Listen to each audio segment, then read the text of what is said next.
بسم اللہ الرحمن الرحیم۔ میرے محترم بھائیوں اور دوستوں، حضرت جعفر بن برقان رحمہ اللہ کہتے ہیں کہ ہمیں یہ بات پہنچی ہے کہ حضرت سلمان فارسی رضی اللہ عنہ فرمایا کرتے تھے کہ مجھے 3 آدمیوں پر ہنسی آتی ہے اور 3 چیزوں سے رونا آتا ہے۔ ایک تو اس آدمی پر ہنسی آتی ہے جو دنیا کی امیدیں لگا رہا ہے حالانکہ موت اسے تلاش کر رہی ہے۔ دوسرے اس آدمی پر جو غفلت میں پڑا ہوا ہے اور اس سے غفلت نہیں برتی جا رہی، یعنی فرشتے اس کا ہر برا عمل لکھ رہے ہیں اور اسے ہر عمل کا بدلہ ملے گا۔ تیسرے منہ بھر کر ہنسنے والے پر جسے معلوم نہیں ہے کہ اس نے اپنے رب کو خوش کر رکھا ہے یا ناراض۔ اور مجھے 3 چیزوں سے رونا آتا ہے۔ پہلے چیز محبوب دوستوں یعنی نبی کریم علیہ السلام اور ان کی جدائی۔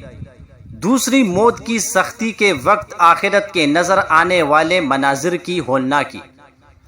تیسری اللہ کے سامنے کھڑا ہونا جبکہ مجھے یہ معلوم نہیں ہوگا کہ میں جنت میں جاؤں گا یا جہنم میں۔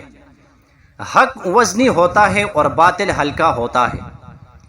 حضرت ابن مسعود رضی اللہ عنہ نے فرمایا، حق نفس پر باری ہوتا ہے لیکن اس کا انجام اچھا ہوتا ہے، اور باطل ہلکا لگتا ہے لیکن اس کا انجام برا ہوتا ہے۔ اور انسان کی بہت سی خواہشات ایسی ہوتی ہے کہ جن کے نتیجے میں انسان کو بڑے غم اٹھانے پڑتے ہیں۔ حضرت ابن مسعود رضی اللہ عنہ نے فرمایا، کبھی دلوں میں نیک اعمال کو شوق اور بڑا جذبہ ہوتا ہے اور کبھی شوق اور جذبہ بالکل نہیں رہتا۔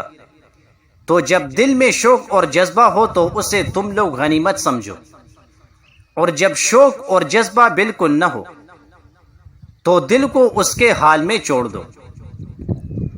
دنیا کا صاف حصہ چلا گیا اور گدلا حصہ رہ گیا۔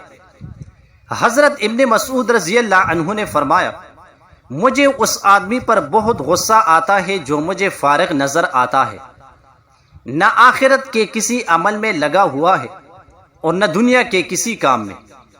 حضرت ابن مسعود رضی اللہ عنہ نے فرمایا، مجھے تم میں سے کوئی آدمی ایسے نہیں ملنا چاہیے جو رات کو مردہ پڑا رہے اور دن کو کیڑے کی طرح پد کتا پھر، یعنی رات بھر تو پڑا سوتا رہے اور دن میں دنیا کے کاموں میں خوب باغ دوڑ کرے۔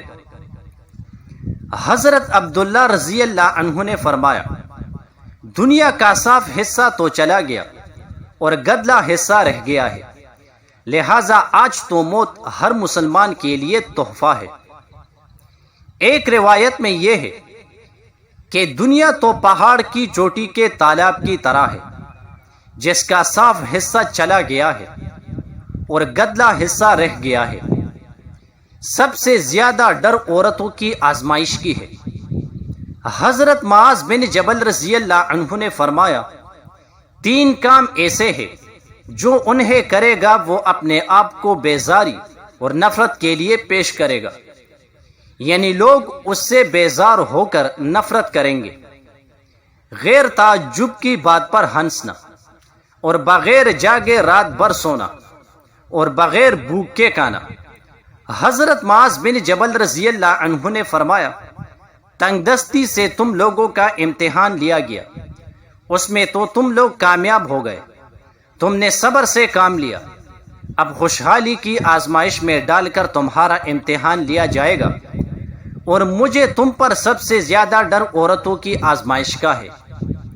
جب وہ سونے اور چاندی کے کنگن پہن لے گی اور ملک شام کی باریک اور یمن کی پھولدار چادریں پہن لے گی تو وہ مالدار مرد کو تکا دے گی اور فقیر مرد کے ذمہ ایسی چیز لگا دے گی جو اسے میسر نہیں ہوگی۔ پرانی گناہوں کو نئی نیکیوں کے ذریعے سے ختم کرو۔ حضرت ابو الحسن رحمہ اللہ کہتے ہیں کہ حضرت عبیدہ بن جراح رضی اللہ عنہ لشکر میں چلے جا رہے تھے، فرمانے لگے، بہت سے لوگ ایسے ہیں جو اپنے کپڑوں کو تو خوب اجلا اور سفید کر رہے ہیں لیکن اپنے دین کو میلا کر رہے ہیں، یعنی دین کا نقصان کر کے دنیا اور ظاہری شان و شوکت حاصل کر رہے ہیں۔ غور سے سنو، بہت سے لوگ دیکھنے میں تو اپنے نفس کا اکرام کرنے والے ہوتے ہیں، لیکن حقیقت میں وہ اپنے نفس کی بے عزتی کرنے والے ہوتے ہیں۔ پرانے گناہوں کو نئی نیکیوں کے ذریعے سے ختم کرو۔ اگر تم میں سے کوئی اتنے گناہ کر لے جس سے زمین و آسمان کے درمیان کا خلا بھر جائے، اور پھر وہ ایک نیکی کر لے، تو یہ نیکی ان سب گناہوں پر غالب آ جائے گی۔ جزاک اللہ۔